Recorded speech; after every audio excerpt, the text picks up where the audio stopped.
신앙생활 하십니까? 종교가 있으세요? 라고 질문을 드리면 대부분의 만난 사람들은 종교가 있어요. 가끔 마음의 위안도 받고요. 그런데 그럭저럭 하고 있어요. 이렇게 말하는 분들을 참 많이 대면했습니다. 뭔가 충분치 않다라고 스스로를 느끼고 있는 것이었습니다. 조금 냉정하게 말하면 속이 비어있는 듯한 감정이 들었습니다. 교회에 나가서 예배도 드리고 여러 교회 활동에 참여도 합니다. 그런데 그런 활동을 통해 하나님을 진실로 만나 함께 인생길을 걷고 있다는 느낌은 들지 않았습니다. 종교가 뭐세요? 이렇게 질문하면 기독교입니다. 답하면서도 하나님과 동행하고 계십니까? 하나님의 사랑을 지금 누리고 있으시나요? 라고 질문이 나오면 겸연쩍어 하면서 대답을 잘 하지 못합니다. 그래서일까요? 다른 사람들이 뭔가 체험했다라는 이런 이야기를 들으면 혼란에 빠지는 경우가 많지요. 정말 저게 진짜일까? 이런 마음이 들어요. 또 한편으로는 왜 나는 그런 경험을 못하지? 아쉬워하는 마음이 또 찾아와요. 하나님을 열광적으로 찬양하는 사람들, 손을 들고 가슴에 손을 얹고 찬양하는 사람들을 보면은 한편으로는 쇼하고 있는 거지, 가짜 같은데? 라는 생각을 하면서 또 다른 한편으로는 나도 좀 저래봤으면, 이런 마음이 양 감정이 동시에 가지게 됩니다. 이런 분들은 기독교에 대해서 비판적인 도울 김용옥 선생님이나 또 다빈치 코드 같은 소설책들이 나와서 하나님은 없다, 이런 주장을 펼치거나 접하면 신앙이 왔다 갔다 흔들리게 됩니다. 아마 이런 분들은 앞으로도 이런 비슷한 주장들이 계속 나올 텐데 그때마다 신앙이 왔다 갔다 흔들리게 될 것입니다. 저는 지금 이와 똑같은 모습을 하고 있는 한 사람을, 속빈 강장 같은 한 사람을 여러분에게 소개하고자 하는 것입니다. 이분은 종교 지도자입니다.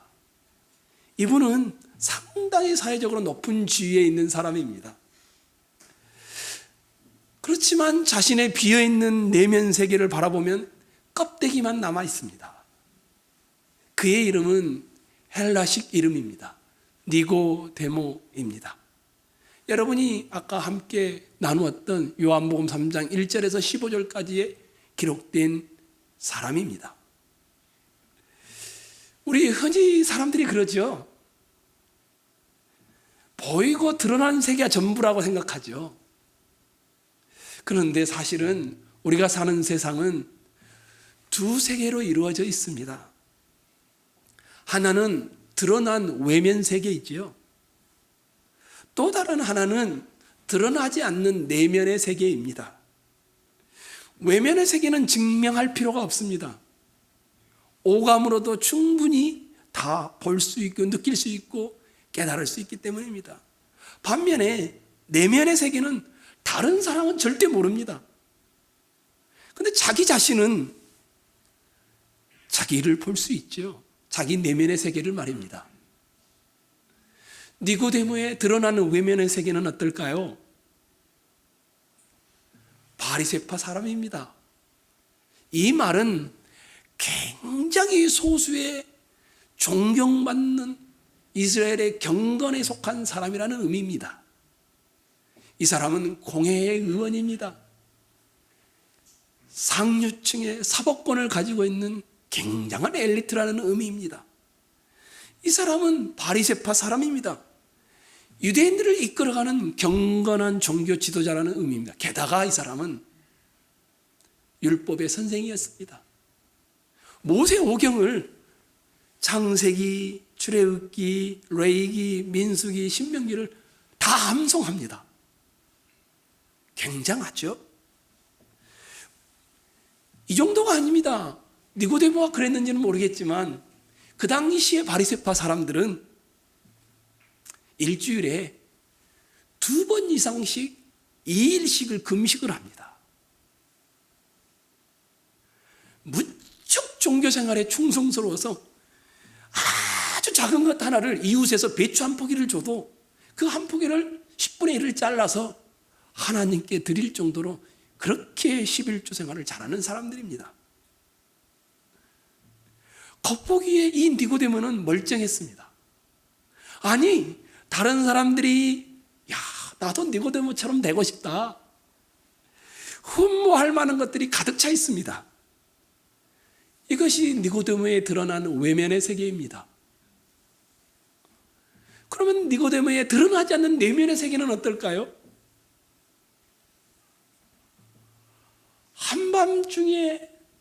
한밤중에 예수를 찾아옵니다. 요한복음에서 밤이라는 말은 그냥 캄캄한 밤을 말하는 것이 아닙니다. 영적 세계가 어두웠다라는 말입니다.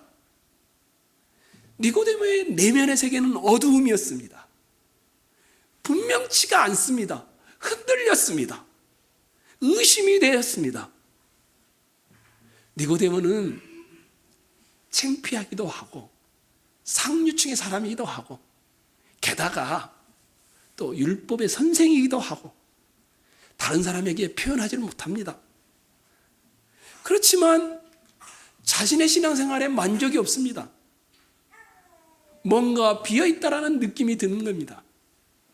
만약 그렇지 않다면 이 니고데모가 저 깡천 시골에서 올라온 게다가 오자마자 성전을 뒤엎어버렸던 이 괴팍한 젊은 랍비인 예수를 찾아올 이유가 없습니다. 니고데모의 내면은 어둡습니다. 분명하지가 않습니다. 뭔가 흐려져 있고 비어 있습니다. 이런 니고데모의 내면의 세계를 더 잘 알 수 있는 단서가 있습니다. 예수님의 첫 번째 반응입니다. 니고데모가 밤에 예수님을 찾아왔습니다.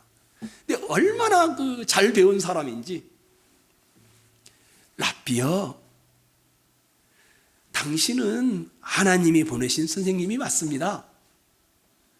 하나님이 당신과 함께 하지 않는다면 누구도 선생님 같은 표적을 행할 수가 없기 때문입니다. 이렇게 인사를 건네는 겁니다. 보통 이런 인사를 받으면 아이고 그렇게 생각하십니까? 감사합니다. 이러든지 아니면 과찬이십니다. 저는 그런 존재가 아닙니다. 이러든지 이럴 거 아니겠습니까? 그런데 예수님은 인사 도중에 갑자기 뚝 끊어버립니다. 그리고 이렇게 말합니다. 내가 분명하게 말합니다. 정확하게 말합니다. 제 말을 꼭 들으세요. 사람이 다시 태어나지 않으면 하나님 나라를 볼 수가 없습니다. 이렇게 말하는 겁니다. 니고데모의 입장에서는 무척 당황스러운 일입니다. 아니, 자기는 겸손하게 시골에서 올라오고 개팍한 이 랍비인 예수를 찾아와서 공손하게 말을 했는데, 그래도 엘리트 중에 엘리트가, 상류층의 사람이, 공회의 의원이, 바리새파 사람이, 율법의 선생이 그러는데 저런 말을 하다니 굉장히 기분이 상할 수도 있는 겁니다. 그뿐만이 아니었습니다. 다시 태어난다라는 의미심장한 표현도 마찬가지입니다. 여러분들은 현대를 살다 보니까 워낙 많은 사람들이 이 다시 하겠습니다 이런 말을 많이 하죠. 정신적인 각성, 새로운 마음가짐, 2022년은 다시 해보겠습니다. 또는 정치인들이 대선을 앞두고 다시 바꾸겠습니다 나라를. 그래서 다시 태어난다는 말을 그 정도로 생각하죠. 그런데 그렇지가 않습니다. 왜냐하면 다시 태어나지 않으면 뭐라고 합니까? 하나님의 나라를 볼 수가 없다고 합니다. 이것은 니고데모에게 너무너무 불편한 말입니다. 왜요? 니고데모의 전공 과목이 있다면 하나님 나라입니다. 늘 가르쳤던 것이 이겁니다. 이스라엘의 하나님 나라라는 것을.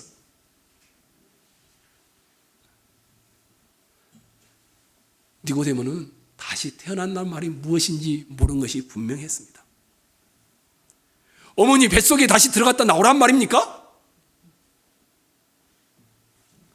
정확하게 다시 태어난다는 말이 무엇인지를 모른다는 것을 자기 입으로 고백하는 것이었습니다. 지도자이죠. 공회 의원이죠. 바리새파의 멋진 사람이죠. 이런 사람이 다시 태어나는 것이 뭔지를 모르는, 겉은 멀쩡한데 속은 텅텅 비어있는 그런 사람입니다. 예수님은 이런 니고데모에게 다시 말합니다. 물과 성령으로 태어나지 않으면 하나님 나라에 들어갈 수가 없습니다. 다시 또 말합니다. 바람은 불고 싶은 대로 붑니다. 그 소리는 들을 수 있지만 어디서 와서 어디로 가는지 우리는 모릅니다. 성령의 바람으로 태어나는 것도 이와 마찬가지라 할 수 있습니다.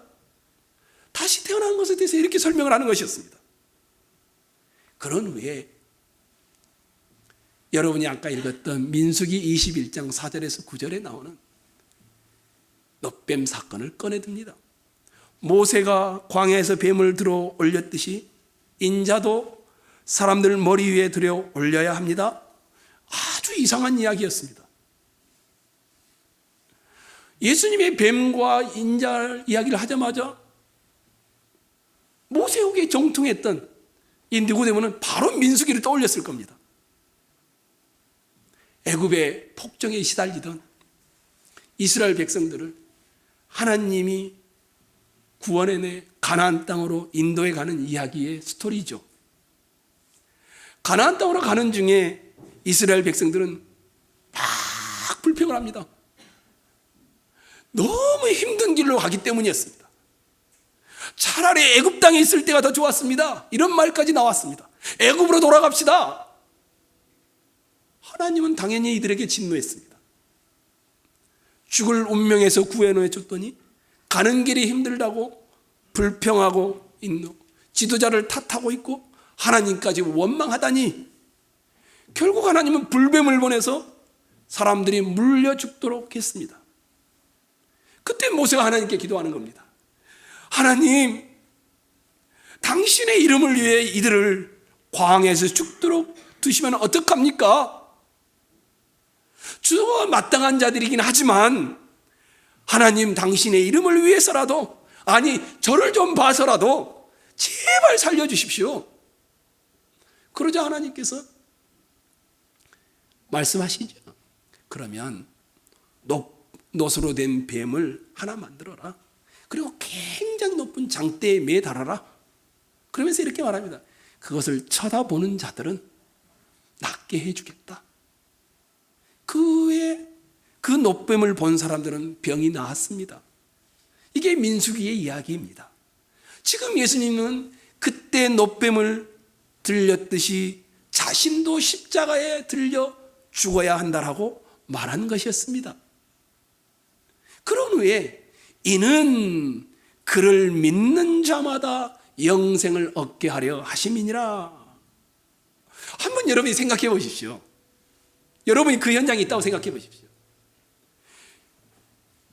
불뱀에게 물려 죽어가고 있는데 장대에 매달린 놋뱀을 쳐다보면 낫는다. 이 말을 여러분이 듣는다고 한번 생각을 해 보십시오. 어떨까요? 무슨 헛소리야. 빨리 의사를 불러와. 예수가 십자가에 죽은 사건도 이와 마찬가지로 이상한 이야기였습니다. 그런데 그 사실을 믿으면 영원한 생명을 얻는다라고 말합니다. 영원한 생명을 얻는다라는 말은 다시 태어난다라는 말이었습니다. 예수님은 니고데모에게 속빈 강정처럼 텅 비어있는 내면 세계가 어떻게 변할 수 있는지를 알려주는 것입니다. 그리고 그 일은 성령이 하시기 때문에 모든 과정이 신비하다라고 하면서 대화를 마칩니다. 저는 여기에 있는 모든 분들이 다 다시 태어난 거듭난 분들이 되기를 축원합니다. 어떻게 하면 다시 태어나는 것이 이루어질까요?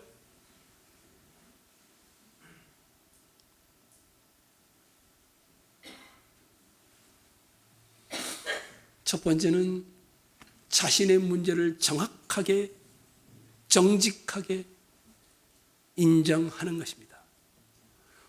여기 계신 분들은 제가 보기에는 겉모양들은 아름답고 멋지기도 하고 그저 전혀 문제가 없어 보입니다.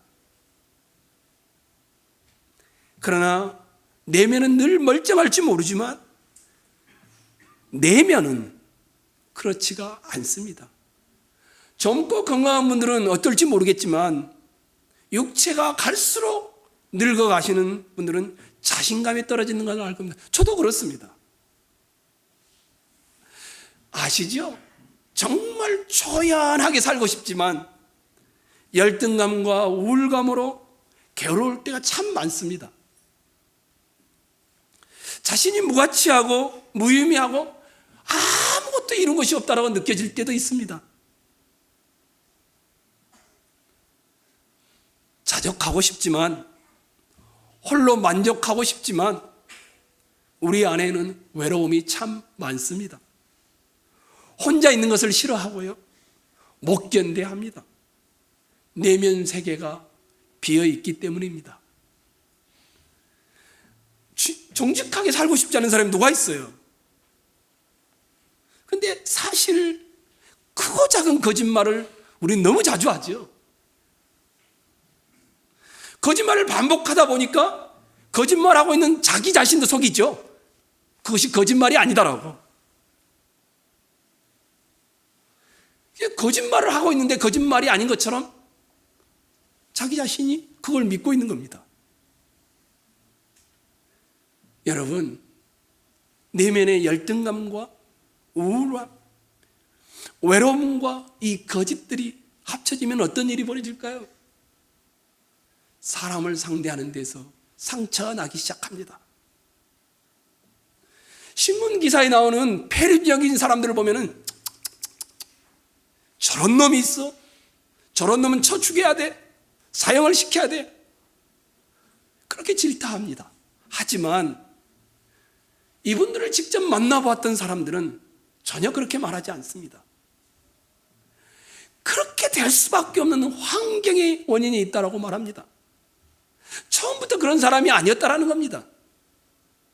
누군가에게 상처를 받고 다치면서 그렇게 조금씩 변해가서 나중에는 그것이 더 이상 한계에 부딪히자 괴물이 튀어나왔다라고 말하더라고요. 어쩌면 이 자리에 있는 여러분들도 어린 시절부터 살아온 가정들 하나하나가 어떤지 모르겠습니다. 아마 여러분 중에 그런 상처들이 쌓여서 상처가 많은 분들도 있을 수 있습니다. 부모에게 보호와 사랑과 아낌없는 격려를 받아야 될 시기에 부모로부터 쓰라린 고통과 아픔이 경험하면 이것은 성인이 되고 나서도 그 고통을 자기가 짊어지고 가야 합니다. 그렇지만 성인이 되었으니까 어떻습니까? 고통이 없는 것처럼 척하고 살지요. 새로 나온 기기들을 막 구입합니다. 그리고 자기가 마치 그런 것처럼 그렇게 얘기합니다. 새로운 옷을 막 삽니다. 머리를 새로 해보기도 합니다. 하지만 내면에 비어있는 것은, 내면의 상처는 깨지면 어쩔 수가 없습니다. 점점점 이 내면은 죽어있기에 더 더 죽어가고 결국은 죽음을 맞이하게 되어집니다. 도대체 원인이 뭘까요? 왜 우리는 이럴까요? 성경은 분명합니다. 하나님을 떠났기 때문이라고 말합니다. 인간이 하나님을 떠났기 때문에 살면서도 죽음을 맛보고 결국은 피할 수 없는 죽음을 경험한다라고 이야기하는 것입니다. 하나님은 원래 자신과의 관계를 맺도록 인간을 만드셨는데 하나님과 관계를 누릴 때에 참으로 감정이 안정이 되고 정서가 안정이 되고 건강해지고 사회도 든든해지도록 만들었는데 이 중심에서 하나님과의 관계가 깨지니까 내면이 공허해지기 시작한 겁니다. 예수님은 지금 이것을 니고데모에게 말하고 있는 것이었습니다. 야, 니고데모야, 저 불뱀에 물려 죽어가고 있는 저 이스라엘 사람들 나 알지?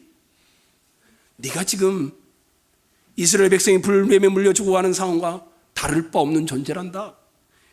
네가 지금 기도도 하지, 성경도 있지, 성경 종교활동도 하지, 겉으로는 멀쩡해 보이지만 너의 내면은 그렇지 않다.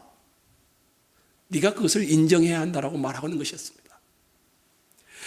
다시 태어난다라는 것은, 성령이 오셔서 우리를 다시 태어나게 한다라는 것은 정말 신비한 일입니다. 여기는 반드시 존재가 필요합니다. 나의 현 상태를 직시하는 것입니다. 정직하게 자기를 보는 것입니다. 자기의 내면의 세계를 솔직히 열어 하나님 앞에 내어놓는 것입니다. 속빈 강정 같은 나의 내면의 세계. 만약에 여러분 중에 자신의 내면의 세계를 보는데 아무런 문제가 없다, 하나님을 믿을 필요가 없습니다. 하나님 없이도 잘 살 수 있는 분들입니다. 문제는 우리가 자신의 내면의 세계를 보는 데에 어려움을 가지고 있다는 것입니다. 실제로 문제가 크게 드러나기 전까지는 자기가 아프다는 사실을, 자기가 텅텅 비었다는 사실을 전혀 모를 때가 많습니다. 내면의 외로움, 공허함, 답답함, 깨어짐, 헝클어짐이 있어도 늘 그렇게 말하죠. 에이, 뭐 나만 그런가? 어차피 다 그렇지 뭐. 인생이란 그런 거 아니야? 그러면서 사는 거지 뭐. 오늘 밤에는 안 되겠다. 그런 것이 찾아오면은 야, 술 한잔하고 우리 잊어버리자. 아니면은 좋다, 우리 새로운 영화가 나왔다니까 한번 영화 한번 보러 가고 또 잊어먹고 살아가자. 그것도 아니면 여행 한번 갔다 와서 좀 다시 힐링하고 살자. 이렇게 하죠. 끊임없이 우리 내면에서 넌 껍질만 번지를 하잖아, 이 말을 잊어버리려고 합니다. 너는 껍질뿐이잖아, 이 말을 생각하지 않으려고 방법을 다 씁니다. 하지만 결국은 그 앞에 다시 직면하게 됩니다. 살아갈 날이 얼마 남지 않았다는 것을 아는 사람은 아무도 없습니다. 어떤가요? 여러분은 아시나요? 내 살아갈 날이 얼마 남았는지? 짐작도 할 수 있으시나요? 목사님, 무슨 재수없게 그런 소리를 하십니까? 죽는 다음에 어떻게 될지 모르니까 나는 지금 현재 삶에 충실하겠습니다. 죽는 다음에 무가 된다고 믿는 사람들입니다. 아무것도 아니라는 겁니다. 이것만큼 굉장한 믿음은 없습니다. 우리는 죽음 후에 무슨 일이 일어날지를 모르는 채 현재 삶에 최선을 다합니다. 이게 현대 문화입니다. 젊은이들이 꿈꾸고 있는, 목표하고 있는 방향입니다. 죽음 이후의 문제는 생각하기를 싫어합니다. 성경은 아주 분명합니다. 죽은 다음에 하나님과 완전히 분리되는 영원한 사망을 경고하고 있습니다.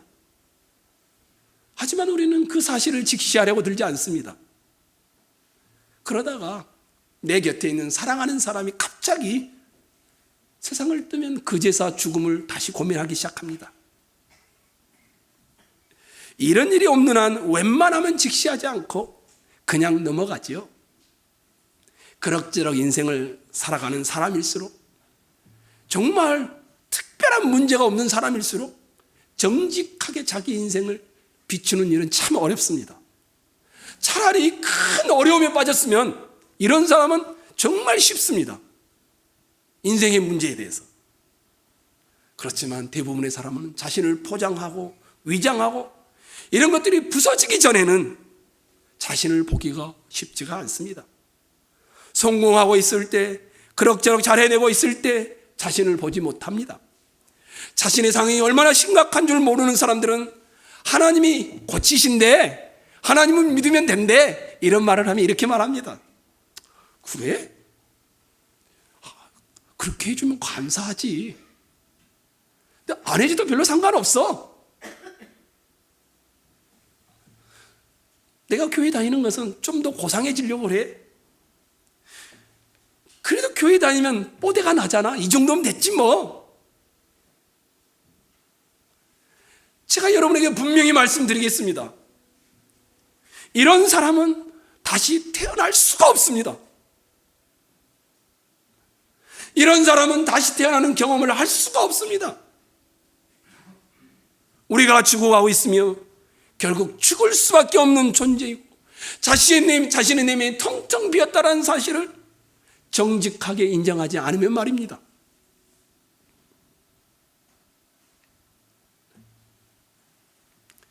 자신을 정직하게 인정하면 두 번째는 반대의 것을 받아들이게 되어 있습니다. 사람을 진짜 사람답게 만드는 축은 하나님과 관계가 회복되는 것이다. 이 말은 하나님이 나를 치료한다는 말을 받아들이는 것입니다. 하나님의 정의는 뭡니까? 인간됨을 상실한, 망가져가고 외로움 가운데 살다가 죽을 수밖에 없는 것이 하나님의 정의입니다. 반대로 하나님의 사랑은 뭘까요? 고통과 혼란과 아픔과 깨어짐과 헝클어짐으로 온통 뒤덮여 있는 이 세상에 놀랍게도 하나님의 정의뿐만 아니라 하나님의 사랑이 있다는 겁니다. 그것은 뭡니까? 하나님을 떠나 죄를 지은 모든 우리를 자녀로 삼으시고자 한다는 것입니다. 그 값으로 우리 생명 대신에 자신의 사랑하는 아들을 죽음에 내어주셨다는 것입니다. 그것이 예수 그리스도의 십자가 사건입니다. 예수님은 지금 니고데모에게 이 말을 하고 있는 겁니다. 니고데모야, 모세가 이스라엘 백성 살리려고 뭐 했어? 너뺨을 들어 올렸잖아. 나도 죽어가는 너를 살리려고 십자가에 죽을 거야. 네가 그것을 받아들이면 돼. 그러면 다시 태어나는 거야. 이 말을 하고 있는 것이었습니다. 성경은 너무 이상한 책입니다. 다른 종교들 한번 봐보십시오. 공덕을 쌓으세요. 정성을 다하세요. 그러면 신이 감동하고 그래서 당신을 좋은 곳으로 인도해 갈 겁니다. 선하게 살며 자비를 베풀면 그게 다른 종교의 핵심입니다. 그런데 성경은 뭐라고 합니까? 내가 죽어야 할 자리에 하나님이 대신 십자가의 죽음으로 나를 찾아오셨다라고 말합니다. 다른 종교는 사람이 하나님을 찾아가는데 하나님이 우리를 찾아왔다고 말하는 것이 기독교입니다. 자격 없는 나를 위해 하나님이 대신 죽으셨다라는 겁니다. 이게 바로 하나님의 사랑을 말하는 것입니다. 그래서 하나님이 세상을 이처럼 사랑하사 독생자를 주셨으니 이는 그를 믿는 자마다 멸망하지 않고 영생을 얻게 하려 하심이니라. 이게 하나님의 치료책입니다. 노뱀을 보면 노뱀 자체가 아니죠. 하나님이 내신 방법을, 하나님을 믿는 거죠. 예수가 우리를 위해 십자가에서 죽었다는 사실을 믿는 사람은 영생을 얻는다는 말씀입니다. 영생은 하나님이 주시는 생명이며 하나님의 나라에 들어가는 길입니다. 이것을 주겠다고 약속하고 믿기만 하라는 것이었습니다. 제가 어떤 분을 만났었어요. 그리고 그분에게 교회를 다니는 분이었죠. 예수를 믿으세요. 예수 믿기만 하면 돼요. 목사님, 그건 너무 불공평하지 않아요? 나 정말 열심히 법도 어기지 않고 착하게 살아왔는데, 그럼 나의 그런 인생의 시간들은 다 무의미한 거예요? 그냥 믿기만 하면 영생을 얻는다라고요? 진짜 이상하네요. 아니, 교회 가서 착한 일을 하라고 하는 거 아니에요? 저한테 이렇게 말을 하더라고요. 제가 그분에게 이렇게 말했습니다. 당신의 내면의 세계가 어떤지를 전혀 모르시는군요.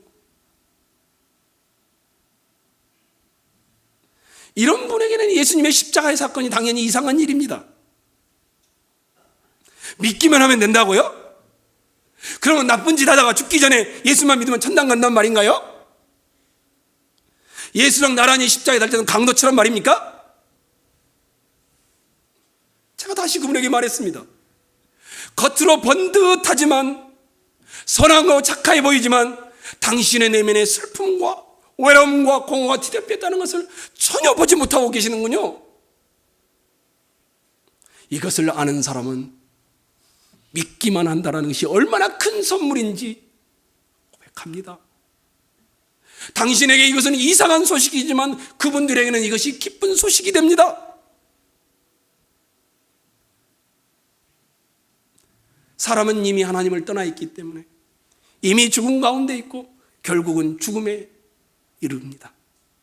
불뱀에 물려온 죽은 이스라엘 백성처럼 그냥 두면 죽을 수밖에 없는 것이 사람입니다. 하나님이 예수를 보낸 이유는 이런 사람을 구원을 이루기 위해서입니다. 이것이 바로 하나님의 치료책입니다. 이 치료책을 받아들이려면 무엇이 필요할까요? 저는 이렇게 말합니다. 진리와 진심이다. 진리는 하나님 쪽 이야기를 말하는 겁니다. 하나님이 없으면 우리는 점점점 이렇게 살다가 영원한 사망에 이를 수밖에 없습니다. 이 사실을 진리로 여겨진다면 다시 태어날 가능성이 있습니다. 하나님께서 나를 위해 십자가에 돌아가셨다는 것, 이것은 진리입니다. 그분을 믿으면 성령이 우리가 알지 못하는 신비한 방법으로 우리를 다시 태어나게 한다는 것, 우리 속에 새 생명을 일으켜준다는 것, 이것은 진리입니다. 그리고 그 진리에 답하는 것이 진심입니다. 네, 그렇습니다. 진심으로 받아들이며 성령이 오셔서 신비하게 일을 시작하십니다. 우리의 내면의 세계가 비어있다가 조금씩 채워주고 변화가 일어나기 시작합니다. 왜 많은 사람들이 신앙생활을 하면서 내면이 비어있을까 고민해 본 적이 있습니다. 정확합니다. 두 가지 중에 한 가지입니다. 아직 다시 태어나지 않았기 때문입니다. 자신의 영적 상태가 얼마나 빈곤한지, 아슬아슬한지, 처절한지 모르기 때문에 예수가 나를 위해 죽었다는 사실이 여기로는 이해되지만 진심으로는 받아들이지 않는 것입니다. 그저 소식일 뿐이지 자기를 살리는 기쁜 소식은 아닌 겁니다. 해주면 좋고 안 해줘도 그만이고 나는 교회 다니면서 착하게 사는 것이 목적이야, 이 정도입니다. 또 다른 한 이유는 다시 태어났음에도 불구하고 우리의 내면의 삶을 채워가시는 성령 하나님에 대해 무관심하기 때문입니다. 정확하게 여러분에게 말했습니다. 기독교는 종교 생활하는 것이 아닙니다. 기독교는 하나님의 아들, 딸 노릇하는 것을 배우는 것입니다. 여러분의 자녀들 있지 않습니까? 여러분들도 자녀이지 않았습니까? 부모와의 관계를 어떻게 맺습니까? 기독교는 상징이나 비유나 추상적이지 않습니다. 하나님이 여러분을 아들과 딸로 자녀 삼으셨습니다.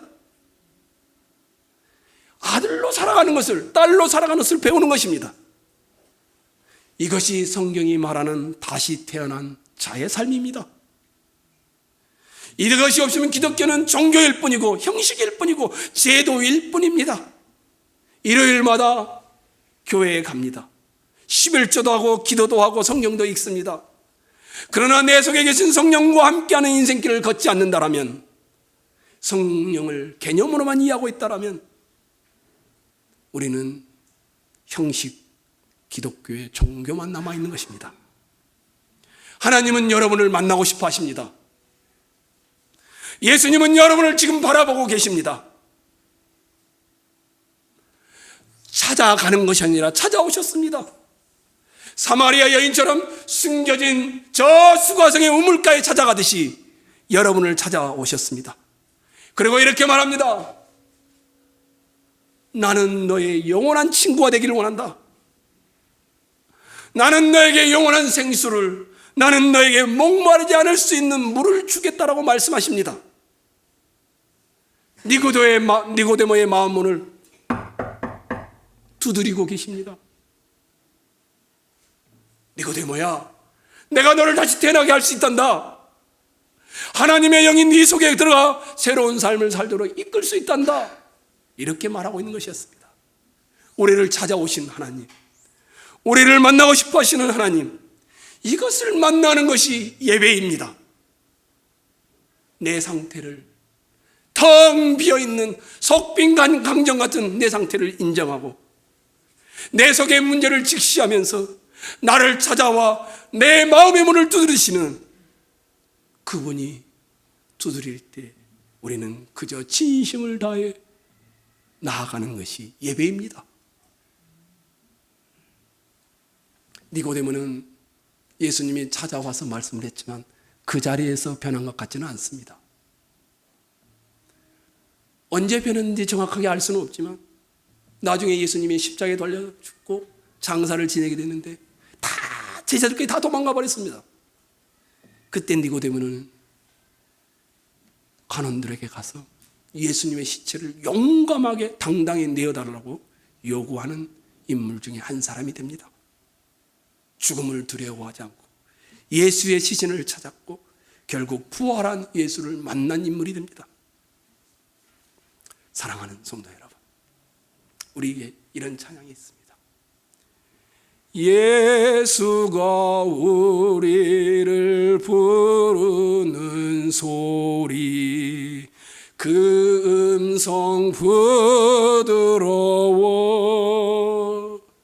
문 앞에 나와서 사면을 보며 우리를 기다리네. 오라 오라 방황치 말고 오라. 죄 있는 자들아 예리로 오라. 주 예수 앞에 오라. 우리 함께 기도하겠습니다. 이렇게 기도했으면 좋겠습니다. 반주를 부탁하겠습니다. 그렇습니다, 주님. 나는 텅텅 비어 있습니다. 죽어가고 있고 죽음에 직면하게 됩니다. 당신이 오셔야만 내가 삽니다. 이렇게 고백하기를 원합니다. 그렇습니다, 주님. 저는 진심으로 주님을 받아들이고 성령이 오셔서 나를 변화시켜 주시고 성령께 민감하지 않았던 내 모습들을 회개합니다. 내 뜻대로 내 중심대로 살았던 것을 회개합니다. 괴로울 때, 힘들 때 같이 우시고 함께하여 주시고 내 힘이 되어주시고 나의 아빠처럼 나의 든든한 후원자가 되어주신 그분을 의지하지 않았던 것을 회개합니다. 함께 같이 주님 앞에 간절한 진심을 다하여 고백하기를 소망합니다.